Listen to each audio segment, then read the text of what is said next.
ஆடைக்குள் வைத்த அழகினை எடுத்தேன், ஆசைக்குள் வைத்து உனக்கென கொடுத்தேன். இதமாகத்தான் பதமாகத்தான் என்னை தீண்டு தாகம் தணியும். ஓடைக்குள் வந்த மலரினை பறித்தே, ஓசைகள் இன்றி மணி முத்தம் பதித்தே. பழச்சாரையும் இளநீரையும் பரிமாற வேண்டும் தினமும். அந்திப்பகல் வந்ததொரு இன்ப மயக்கம், அஞ்சு விரல் தட்ட இடம் மெல்லச் சிலிர்க்கும்.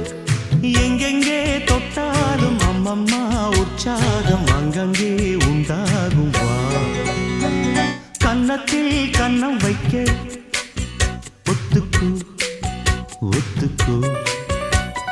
கன்னிப்பூ கன்னிப்போகும், ஒத்திப்போ ஒத்திப்போ.